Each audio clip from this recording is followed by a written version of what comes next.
हम्म, ठीक है जी। तो for production we mentioned it's the process of making things. So you use raw material, you do conversion on the raw material, and it gives you finished products. And the output that you have in between finished and unfinished products, so raw material, it gets converted into work in process, which gets converted into finished goods. Raw material, work in process, and then finished goods. ठीक है जी। तो the process of converting from raw material to finished goods, it can take a number of routes, or it can take a number of methods. The major methods that we'd be studying are: number one, job production; number two, batch production; batch production; number three would be what's it called, flow production; flow production; and number fourth would be what we call, what did I tell you? Number fourth was flow production, and it was क्या हो गया, क्यों भूल गया अभी नाम? नहीं, उसका नाम था स्पेशलाइजेशन, क्या, मास customization.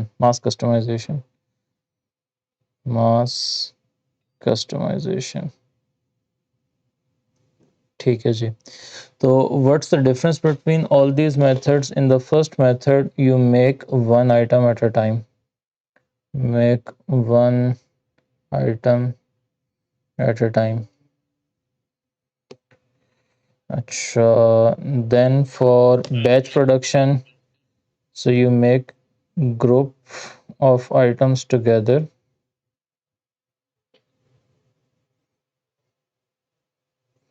going from process to process. So all of them simultaneously, they go to the first process, then all of them simultaneously, they move to the next process, then all of them to the next until they get finished. Okay. And in the meanwhile, one batch of items, if it has moved to process 2, I could start another batch of item for process 1. But for the whatever batch I am making, whatever group of items I am making together, for them to go between the processes, it has to be together. They have to go from process to process to process. Okay. Then there is flow production. Flow production is you continuously are making different items, one after the other, and they are the conveyor belt sort of thing. The method that we have, that would be flow production. And the last one is customization, where you have flow production that is generally happening, but with the option to allow people to have customized version for the good. So along with flow production, you allow customization as well. It could be, for example, cars, that yes, we are making cars in bulk, but if you want to make a special car or have your cars, let's say, a different color, you could request that, and if the manufacturer offers the facility, you could have this, and that would be an example of mass customization. Acha ji, so here is the picture which summarizes all the four different techniques. It tells you what different techniques are, what are the requirements that you would have for each of the techniques, and what are the advantages and what are the disadvantages. The main thing is that if you are going for increased level of, for job production, we know we'd be able to make unique items. Secondly, where does job production usually apply? It applies in industries and for products where it is significant that individual attention is given to making each piece of item, because you are looking for uniqueness in the finished product. So for example, jewelry. It could be very luxury items, or it could be, for example, somebody opening up a business at their home. So all they're doing all the work by themselves, and for home as well. So for example, if somebody is doing a tailoring business, the small tailoring businesses that you have, they aren't really making super luxury products yet. What they're doing is job production. So they're making one suit at a time, and while they're making hmm, hmm. So that was a luxury thing, but in India and Pakistan, it's quite common that people get their suits stitched from these different tailors, the daily wear clothes. And those daily wear clothes, they aren't really like super luxury items, but still, the way they are made, there'd be a job production because the tailor, he is specifically making that piece of item for you, and it would be for you and no for no one else, right? Hopefully you can connect to the Taylor example that I'm just giving and it doesn't sound too awkward or too different. Acha ji. Ji, for big businesses, we have discussed, for example, the Boeing and Airbus, the passenger line aircrafts that they make. They are each aircraft is a separate individual job, and yes, I mean, product is huge. Every year they make 30 to 50, I mean, a small number of planes, and each plane is up to specifications of some business which has placed the order. Okay.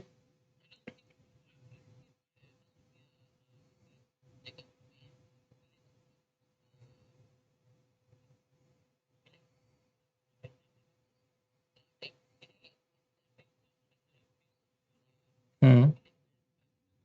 No, no, no. It's not that for all the airplanes they make their wings together, then they make the left wing for all the planes together, then they make the hull of all the planes together. Each plane being manufactured, it's a separate job. It's a separate task, it's a separate team, and everybody doing the resources being allocated, they would be separate for each plane. So that is why that would still be considered an example of job production. Batch production, we discussed that it would be example of the cooking that's being done at home. So for example, the pakoras and chips that get made at home, and the perfumes I told you, they get made in batches, and what else, bakery items, these cakes and biscuits which are put in oven together and taken out of oven together, so they are usually they are example of batch production. For flow production, the majority of the things around us nowadays, they get made in flow production. So for example, this ball pen that I have over here, um, it's not some luxury ball pen which has been made by, I mean, single-handedly by some person or some state of the art sort of ball pen. So most probably what would have happened is that there would have been different processes aligned, and pens, they are being made one after the other in millions and tens of millions all year round. Okay, so this would be an example. The other example I discussed was the Pepsi and Coke bottles and cans that are being made. They are the process of flow production. I wonder if you have ever got to visit their factory. Usually, schools, they take a trip to some factory sometime during the first 10 years. You never went on a school trip to a factory? Milk factory. अच्छा, milk factory में क्या होगा? Milk factory, factory, would that be an example of batch production और flow production? Hmm. So that would again be example of flow production. Mass customization is simply having the best of the both worlds. So from job to flow production, as you go, we can easily imagine that the scale, it increases exponentially when we are moving from job production to flow production. And when the scale of activity is increasing, the average costs would be reduced. So the main advantage that we are looking for is to create more output at low cost. But along the way, it could be that since you're doing now things in a particular manner, you'll have to streamline all the things. So for flow production, we can imagine, consider a milkman who has a small, let's say, farm, maybe two or three cows, and he is providing milk to the community around him. And consider a farm of Nestle or some other food manufacturing company. Theirs would be a lot more mechanized as compared to this person. So that would involve more investment. That's one thing. The other thing is when you're doing activities at larger scale, you'll have to introduce a lot of steps or a lot of procedures to the whole thing. That would make things slightly inflexible. So there would be just a certain way of going about things, and each time you'd have to repeatedly do things that way. If somebody thinks of maybe doing things a different way, that would involve a lot of hassle and a lot of, let's say, investment just to change things, even if they were for the benefit of the business. So mass customization, when we get to that, we get the benefit of both flow production. So for flow production, we are offering a generic product to everyone. And if somebody requests, we can make a tailor-made or a specially customized product for them. Sounds good, but practically it becomes a lot more difficult because will you have trained labor available for carrying out this mass customization, and that labor is also trained to make specialized or customized equipment or the customized output whenever the need arises. So that would be a really difficult thing to have. Textbook wise, the concept sounds good. Practically executing such a concept would involve a lot of resources. I'd strongly recommend if you go through this chart right now. For example, for batch production, what would happen if there are 500 items being made in a particular batch and there are three processes? So first they'll all be in process 1, and no single item would move to process 2 until the first process has been finished on all 500 items. Then only would they move to the next process, and until the process 2 is finished for all of them, they wouldn't move to process 3 until the process 2 has been finished for all the items, and so on. For flow production, what would happen is each item, regardless of what other item have they been through the other processes or not, they'll move to process 1, 2, 3 and finished, and that's all, regardless of the other items in the production process. Okay, so that's the difference between batch and flow. Mass customization, it has. So the question is that for such, the more you charge for a certain product, the less would be the number of people who can afford it. So you are automatically restricting your market. Not everybody affords to or is interested in buying a Rolex watch. For wrist watches, there would be more, and generally for watches, hmm, Hanji, you'll have to do a lot of segmentation in order to sell this product. You'll have to identify the right market. You'll have to identify them the right way and advertise your product or market your product the right way to them. So, for example, I wonder if you'd ever see a Rolex billboard driving around in the neighborhood. I don't think they'd ever advertise on that. You live next to Rolex shop. Acha. So you see their billboard every day. ठीक है जी, good, good, good. अच्छा. Do Rolex offer mass customization? Hmm. You could have a diamond set watch made specifically for you, can't you? They must. Hmm.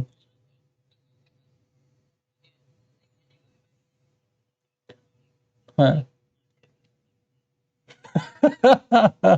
So it's an entire shop for just one watch. Hmm. Hmm. So my conception.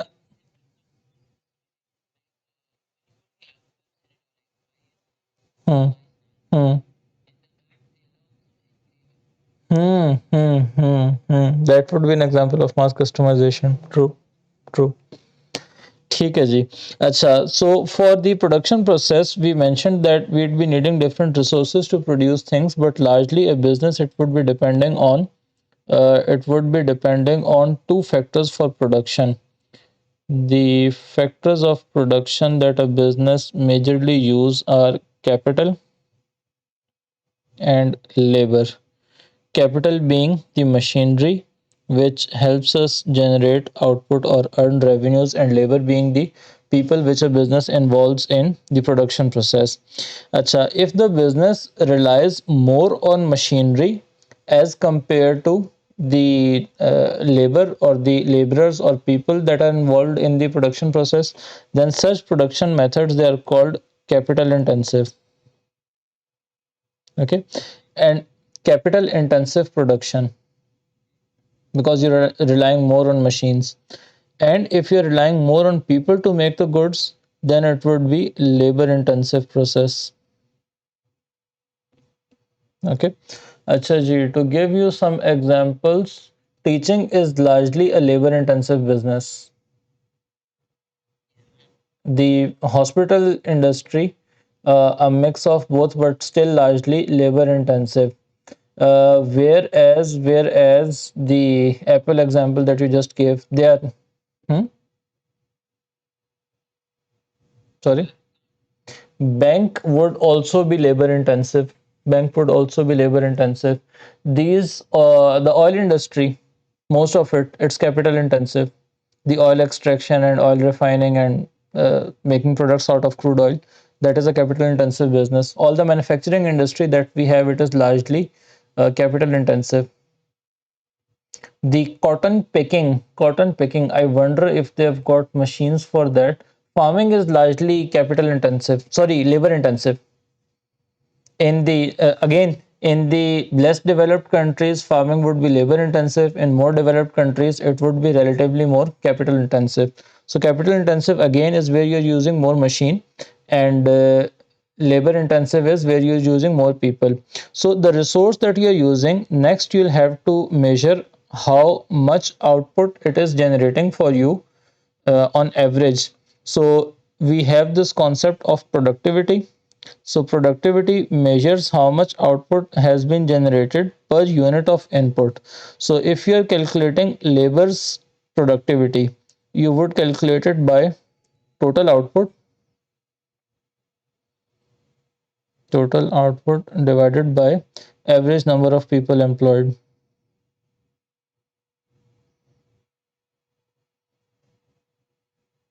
Okay. And if you were calculating the productivity for a capital intensive business, or you were calculating the productivity of capital, you would say total output over capital employed. Acha, previously in the previous classes, we have studied the formula of capital employed. Total number of people. So for labor productivity, it's easy to calculate the number of people who have been involved in the business. Average number. You can find out the turnover in your business, and you can find out how many people were working for you over on your payroll, and you can calculate the average number of people, right? Hmm.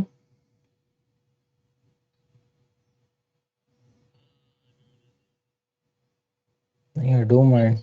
What was the formula? Hmm. No, no. Capital M. Hmm. Nine. Sir, capital employed was total equity plus non-current liabilities. Because we mentioned what's the concept behind capital employed, this is the total amount that was available to the business, total amount of finance that was available to the business in the long run. Marketing? This is not marketing, this is finance. Capital employed, we studied in the finance portion.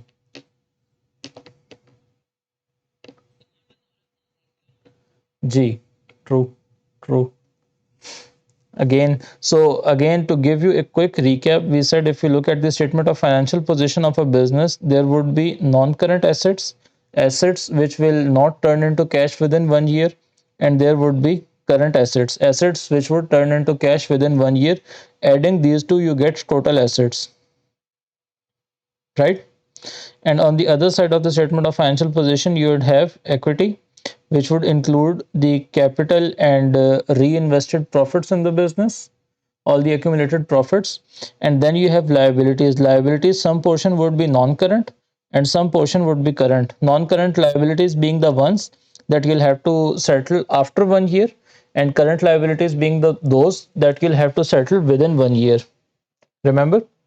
And then for current assets, usually they correspond to current liabilities. We calculate the current ratio as well. Current assets, they should be just enough to cover the current liabilities. So if current liabilities, they are sort of funding the current assets, where do the financing for non-current asset comes from? It comes from the equity and non-current liabilities, right? So equity and non-current liability, they, equity is permanently invested in the business, and non-current liabilities, at least for 1 year you have guaranteed that you do not have to pay these back. So these are invested at least for 1 year in the business for the next year, right?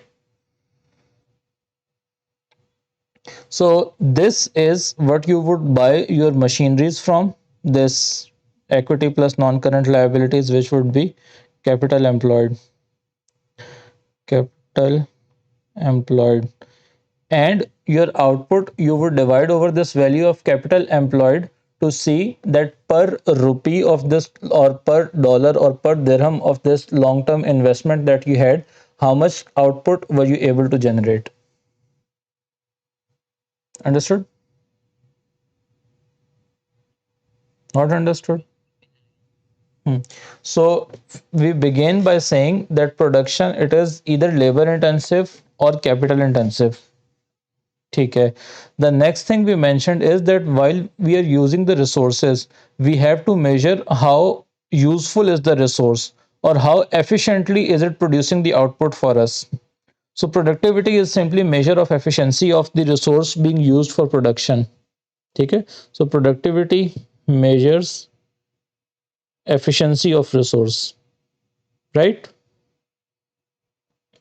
So, for example, you could have two different employees working in the same factory, and one could be working or producing more output as compared to the other one, right? Easy to imagine. So, productivity of both these employees would be different. Similarly, if you are a businessman, I am a businessman, we are both running a business using the same resources, and we are in the same industry. Quite possible and easy to imagine that one of us would have more profits than the other. Why? Because one of us is running the business or using the resources more efficiently as compared to the other one. Make sense? So, how do we really measure efficiency of business or efficiency of the resource being used to make output? If the business is labor intensive, we'd be focused on productivity of labor. So, we'd calculate labor productivity. What would you calculate?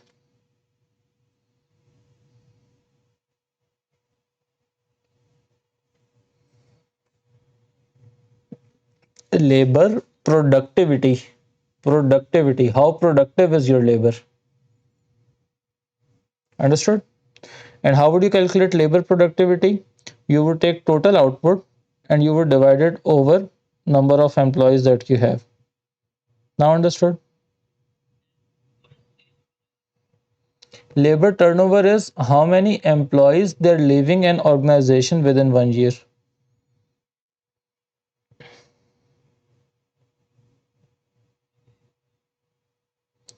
Def- Again, please.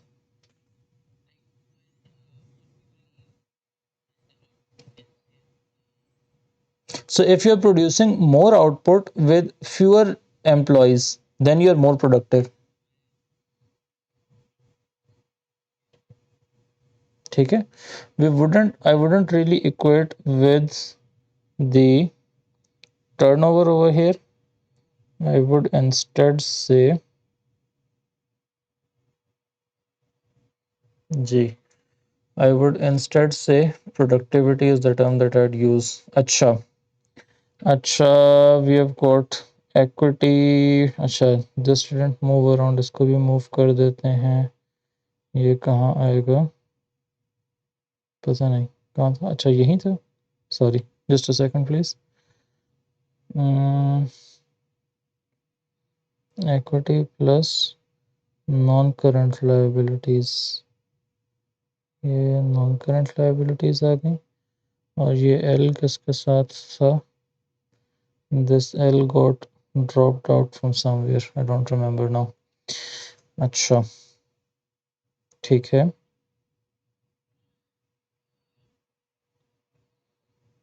Hmm. अच्छा जी, so are we clear on the concept of labor productivity? That how much resources or how much output is the labor that we have employed creating for us? That is labor productivity. Per person or per worker, what's the amount of output that I'm able to generate? Understood? Acha ji. Next, I have capital productivity. It could be that a business is capital intensive and it wouldn't be a wise measure. I mean, it wouldn't be wise to use the measure of labor productivity for a capital intensive business. Since your major input with which you are creating output, that is capital, why calculate labor? I mean, you still could, but a more telling measure would be the capital productivity. Understood? So how we calculate capital productivity? We use the formula. We use the formula what?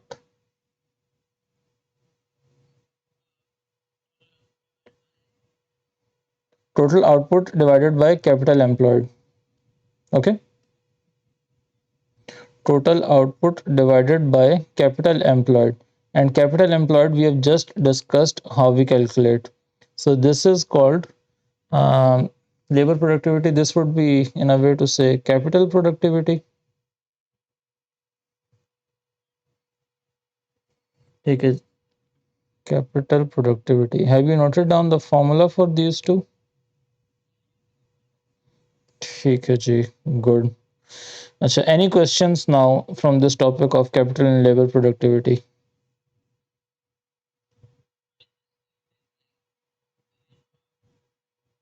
What's the use of measuring this thing? The use is that the business with more productivity is able to generate more profits or more revenues or more output by using the same amount of resources. So if you have a certain number of resources and you want to generate more profits, one way is to create more output using the same resources. So for example, if you have two workers and let's say they are making 500 units for you per day, wouldn't you be happier if they could make 600 units for you each day? I mean, you'd always want whatever resources that you have to generate the most output for you. So that is why we are concerned with the concept of productivity, that first of all, we'll have to calculate how much are they currently producing. Only then would we be able to have a, so for example, similarly, if I want to compare my results with some other business's result, it could be that they've employed 500 people, I've employed 5 people. So somebody would straight away say that since they have employed more people, they'd be able to generate more output. Fine, they are able to generate more output, but what about per employee? Is their employee more productive or is my employee more productive? So if you are a bigger business and that let's say someday you are told that there is someone who has started his, who has also entered your industry, and you would say fine, I don't need to worry, they're just a small business. But it could be that down the road they take over your business. And why you could have noticed this earlier? Why? Because had you calculated, had you not just looked at their scale at that point, you had looked at how efficiently are they running the business, you would have known whether to worry or not to worry about that business. Okay. So if a business is using fewer resources to generate the same output, or if per unit of input their output is more, same way of thing, I mean, two different ways of saying the same thing, that how much output are you generating per input of resource, that is your productivity. Okay. Applying it to your studies, how much are you able to remember every hour that you spent on studying? How much are you able to, for example, generate in terms of test score every hour that you study? Turnover is employees leaving the organization. Productivity is that they're staying with the organization. You don't remember the turnover, correct? If we go to page number I'll show you labor turnover from your book. नहीं, wrong book. अच्छा जी, glossary page 391. 400. What do we have? Labor turnover.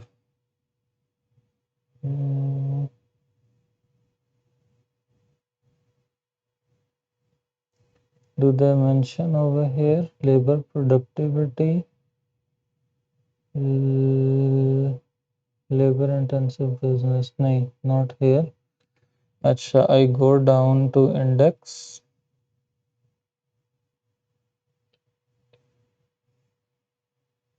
Acha ji, do you have your book with you?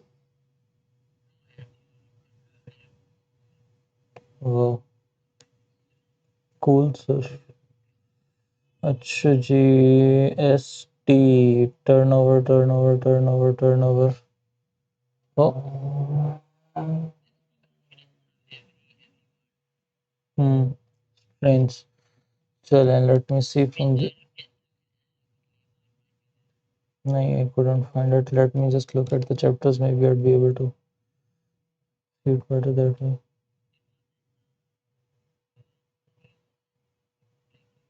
No, no, no. It would be in people in business.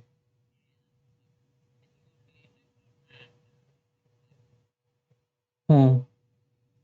So somewhere over there, you'd find this concept of labor turnover, and labor turnover is what is the average number of employees that leave an organization in a year. चलो यार अब शुरू कर ही दिया, let's find it. Communication में नहीं होगा, chart communication में नहीं है तो कहाँ है?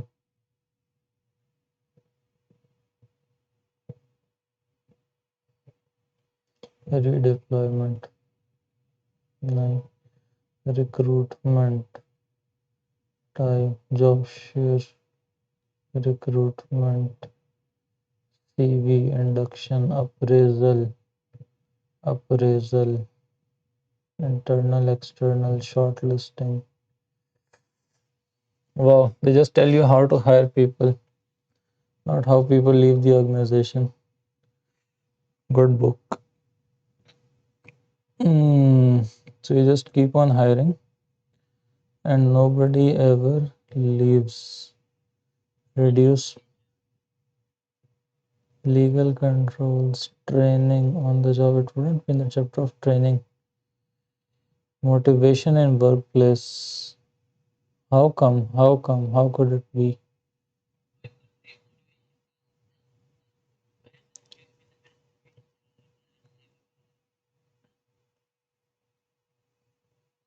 In motivation, it would be somewhere that what would happen if your workforce is not motivated? It isn't there. Anyhow, must be somewhere. I can't remember right now. Departmental functions. Human resource department, recruitment, selection, disciplinary, dismissal is the term that they use. लेकिन यार भी I remember us studying the formula of employee turnover as well.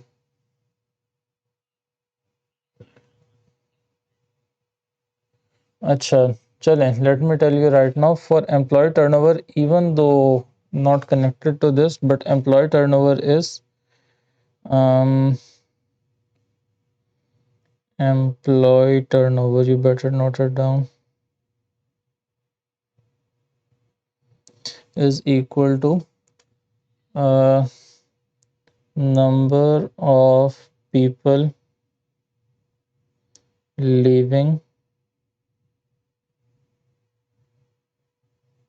in a year over average number of people employed during year. This is how you calculate employee turnover. You can multiply it with 100 as well to get percentage. Okay, sir? but it has little to do with productivity that we are discussing over here. Anyhow, getting back to productivity, getting back to the topic of productivity. Now you have people, and the more output. So if you have 500 employees, and you want those 500 employees to generate more output than they currently are, meaning thereby that you want to increase productivity of these employees that you have. So how to increase labor productivity? How can you, sir? Labor productivity.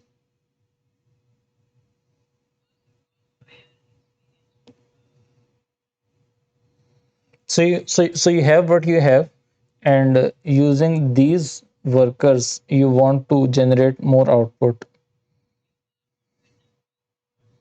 All right. So one is motivation. You motivate your workers, same number of people, they can generate more output. Good. Next.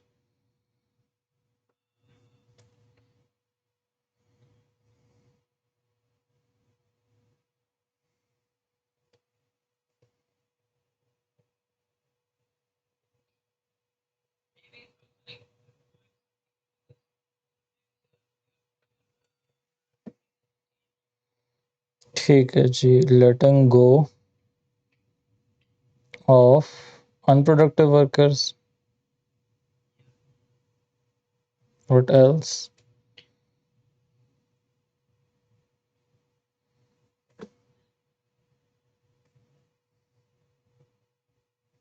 Sir, if you train your workers, their skills are thereby enhanced and they are able to generate more output. So training helps. All right, sir. Sir, fourth is if you appoint better managers. So you train their managers, train the workers, or train their managers,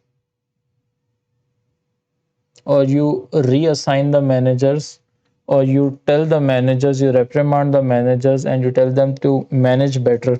If managers do a better job at management, you would have the same workers producing better output. Okay, sir. And last but not the least, giving workers better tools to work with.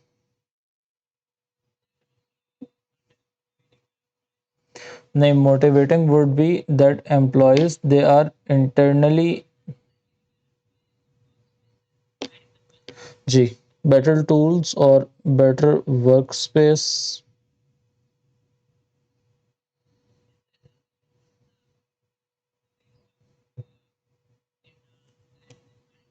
Hmm. The Maslow's triangle, we have studied only one triangle. नहीं नहीं उसमें better tools कहाँ था? That was simply the 5 stages of motivation or different levels that a person could be at. Anyhow, these are the 5 things that you could use to increase productivity of labor, right? How could you increase productivity of capital?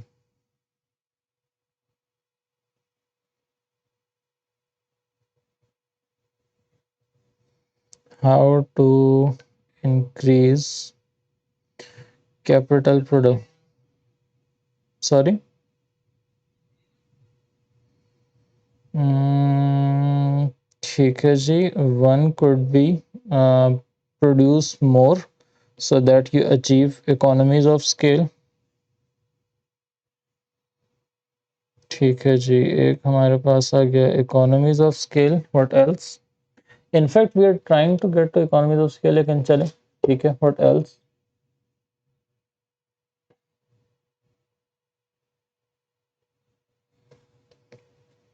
One thing that is mentioned is downsizing.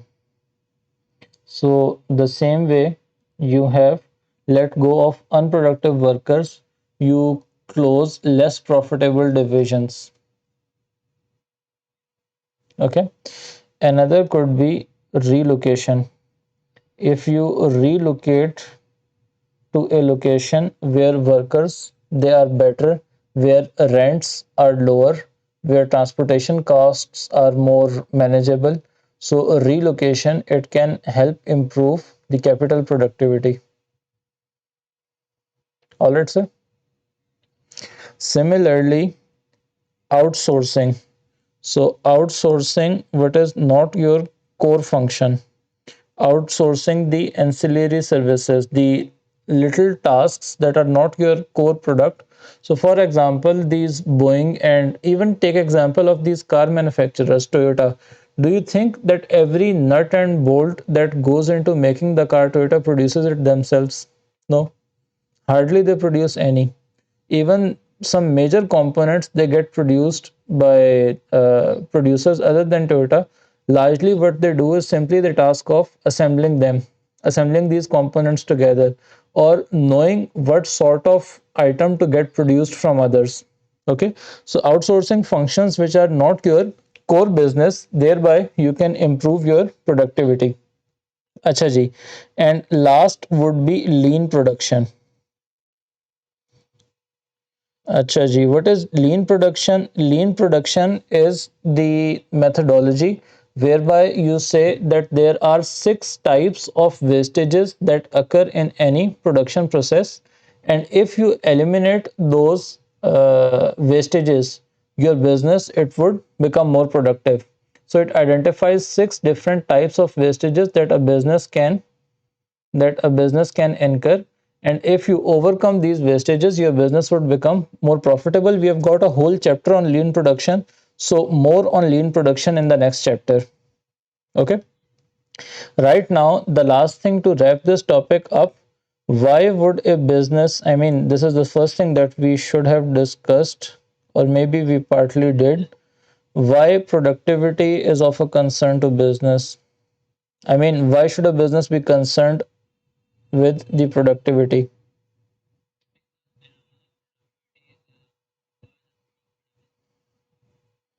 Okay, so first of all, more profits. So using same resources, you have the potential to generate more profits. So why not make more? Okay, what else?